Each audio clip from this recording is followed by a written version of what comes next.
एक जोड़ा यात्रा पर निकला और उन्हें कुछ अजीब बात पता चली। 40 डिग्री की गर्मी में सड़क पर एक बर्फ का टुकड़ा जम गया था और यह जगह रेगिस्तान के करीब थी। आदमी को यकीन नहीं हुआ। उसने अपने पैर से इसे दबाया और पक्का किया कि यह बर्फ ही है। बर्फ का टुकड़ा होने की पुष्टि के बाद दोनों को कुछ अशुभ लगा, इसलिए वे जल्दी से गाड़ी में चढ़कर वहाँ से निकलने की योजना बनाने लगे। उन्हें नहीं पता था कि थोड़ी दूर पर एक जोड़ी आंखें उन्हें घूर रही थी। दोनों सामान्य रूप से हाईवे पर गाड़ी चला रहे थे, लेकिन एक काली गाड़ी उनका लगातार पीछा कर रही थी। मुझे लगता है हमारा पीछा किया जा रहा है, दोनों बात कर रहे थे। अरे ये तो बस कोई मूर्ख है जो पीछे लिख रहा है तेरे बम्पर पर। दर्शन ने हल्के से ब्रेक दबाया ताकि दूसरी गाड़ी आगे निकल जाए, लेकिन काली गाड़ी ने भी ब्रेक लगा दिया।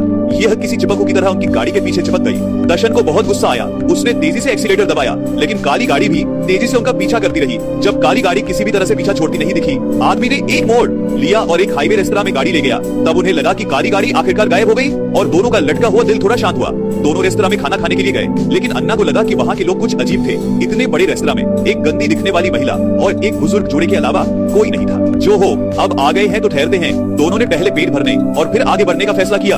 उन्हें नहीं पता था कि पूरा रेस्तरां इंसानों से भरा नहीं था। दोनों हंसते बात करते रहे और जल्द ही काली गाड़ी की बात भूल गए। लेकिन जब वे रेस्तरां से बाहर निकले तो वेटरों ने अजीब सा भाव दिखाया। इस बार अन्ना गाड़ी चलाने लगी। उसकी ड्राइविंग शानदार थी, लेकिन अचानक गाड़ी किसी चीज से टकराई। उन्होंने गाड़ी रोकी और जांच की, लेकिन गाड़ी के नीचे कुछ भी नहीं था, यहाँ तक कि खरोच का निशान भी नहीं था। पर टक्कर का एहसास बहुत वास्तविक था। और भी डरावनी बात यह थी कि वे फिर से शुरुआती जगह पर पहुंच गए थे। आदमी ने विश्लेषण किया कि शायद रेस्तरां से निकलते वक्त वे गलत दिशा में मुड़ गए, लेकिन अन्ना ने जोर देकर कहा कि उसने गलती नहीं की। जब दोनों हैरान थे, उन्हें अचानक पता चला कि वही काली गाड़ी फिर से उनके पीछे रुक गई थी। दर्शन को कुछ गलत लगा। वह गाड़ी चलाकर जल्दी से निकलने की तैयारी, लेकिन अन्ना इस सफर की परेशानियों से तंग आ चुकी थी। वह गुस्से में काली गाड़ी की ओर बढ़ी ताकि ड्राइवर से बहस कर सके, लेकिन जब उसने ड्राइवर का चेहरा देखा, वह डर के मारे पीछे हट गई। क्या हुआ? अन्ना ने तेजी से गाड़ी चलाकर वहाँ से भागने की कोशिश की। आदमी बार बार पूछता रहा कि उसने क्या देखा, लेकिन महिला बस गाड़ी चलाती रही, कुछ बोली नहीं। जल्द ही काली गाड़ी फिर से उनके पीछे लग गई और उनकी गाड़ी के ठीक पीछे चिपक गई। महिला ने बिना सोचे फिर से रेस्तरां की ओर मोड़ लिया। सचमुच काली गाड़ी तेजी से आगे निकल गई। शांत होने के बाद दर्शन ने फिर पूछा, तूने आखिर क्या देखा था? ये एक इंसान था, कुछ और था। वे रेस्तरां में भागे और पुलिस को फोन करना चाहते थे, लेकिन स्टाफ ने कहा कि उन्हें बाहर की पब्लिक फोन का इस्तेमाल करना होगा। जल्द ही अन्ना ने पुलिस से संपर्क किया। पुलिस ने कहा कि वे जल्दी आएंगे, लेकिन जगह दूर होने के कारण 4 घंटे लग सकते हैं और उन्हें वहीं रुकने की सलाह दी। उन्हें नहीं पता था कि पुलिस वाले की आवाज में बात करने वाला रेस्तरां का मैनेजर ही था।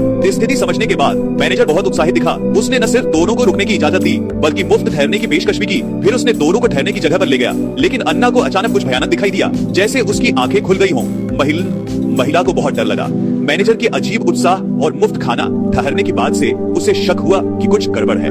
उसने बहाना बनाया कि उसे गाड़ी से कुछ लेना है और जल्दी से गाड़ी लेकर भाग गई। क्या हम उनकी मदद कर सकते हैं? क्या हम फरिश्तों जैसे दिखते हैं? लेकिन थोड़ी दूर जाने के बाद अन्ना ने एक काले कपड़े वाले शख्स को देखा और वही काली गाड़ी का मालिक था। थोड़ी देर में काली गाड़ी का मालिक था, थोड़ी देर में काली गाड़ी का।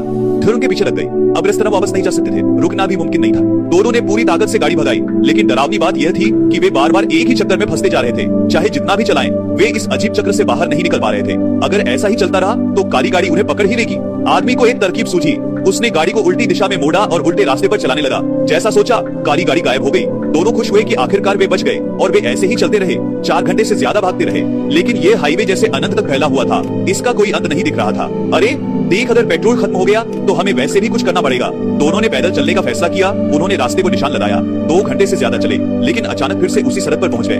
वहाँ एक उल्टी पड़ी गाड़ी थी। पास जाकर देखा तो यह उनकी ही गाड़ी थी। गाड़ी की खिड़की पर खून के धब्बे थे। साफ था कि यह एक हादसा था। तब दोनों को जैसे नींद से जागृति हुई। दरअसल जब उन्हें लगा कि गाड़ी किसी चीज से टकराई थी, तभी हादसा हो चुका था। उसके बाद का चक्कर उनकी जीने की तीव्र इच्छा थी और काला शख्स उनकी आत्माओं को ले जाने वाला दूत था। जब वे पूरी तरह हताश हो गए, काला शख्स फिर सामने आया। आदमी ने सहज रूप से लोहे की छड़ उठाई, लेकिन काले शख्स ने बस उंगली हिलाई और आदमी की छाती में बड़ा घाव हो गया। साफ था कि वे काले शख्स से सीधे नहीं लड़ सकते। दोनों उल्टी दिशा में भागे और जल्द ही अपनी पुरानी गाड़ी में वापस पहुंच गए। थोड़ा चलने के बाद काली गाड़ी फिर पीछे लग गई। कोई रास्ता न देख दोनों फिर हाईवे रेस्तरां में लौट आए। उन्होंने मैनेजर से मदद मांगी और मैनेजर ने सच बताया कि रात होते ही वह दूध रेस्तरां में घुसकर उन्हें ले जाएगा। यह जगह उनकी आत्माओं का मध्य स्टेशन थी। कौन सोचता था कि दर्शन और अन्ना की जीवटता इतनी मजबूत होगी, जिससे मध्य स्टेशन के भूत भी हैरान थे। लेकिन मैनेजर को यह भी पता चला कि अन्ना गर्भवती थी। इस नए जीवन के लिए उसने दोनों की मदद करने का फैसला किया। उसने गाड़ी की चाबी मृतक को दे दी। रात होने पर मृतक ने गाड़ी चलाकर काली गाड़ी से टक्कर मार दी और दूसरी तरफ अन्ना और दर्शन अचानक होश में आ गए। यह फिल्म हमें क्या सिखाती है? जिंदा रहना है तो पहले खुद को बचाओ।